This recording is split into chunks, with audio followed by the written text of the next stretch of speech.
বাবা শব্দটা অনেক ছোট, কিন্তু এর গভীরতা অনেক বেশি। বাবারা প্রত্যেক সন্তানের কাছে সুপার হিরো এবং তারা ভালোবাসার টানে প্রায় সব অসম্ভবকে সম্ভব করতে পারেন।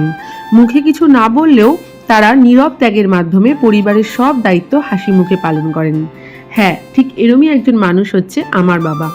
জুতো সেলাই থেকে চণ্ডীপাঠ পর্যন্ত সমস্ত কাজই তিনি পারেন।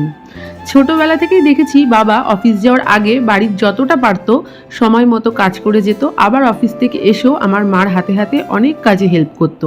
ঠিক এখনও বাবার এই অভ্যেসটা আছে। আজকে 1 বছর হয়েছে আমার মা অসুস্থ, প্রায় বিছনায় শয্যাশায়ী। আমার বাবা মাকে সব রকমভাবে যত্ন করে আবার আমাদের জন্য সব রকমভাবে খাবার কি সুন্দরভাবে রেডি করে দেয়।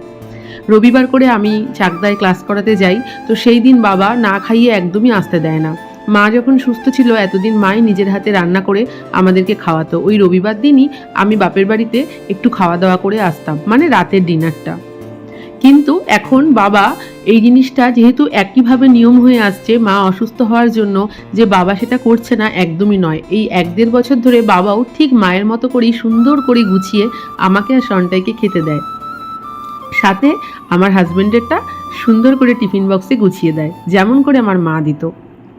তো এরকমই একটা রবিবারের গল্প তোমাদের সাথে শেয়ার করলাম, যেখানে রান্না হয়েছিল ভাত, সুন্দর করে টক ডাল হয়েছিল, মটর ডাল, আর সাথে হয়েছিল ছোটো মাছ দিয়ে একটা চচ্চড়ি, চাটনি। আর আমি যেহেতু ব্রয়লার মুরগিটা সেরকম খাই না, সেই জন্য বাবা দেশি মুরগি আনে, তো দেশি চিকেন হয়েছিল। এই সবটাই খাওয়া দাওয়া করে আসি আমরা রবিবার দিন।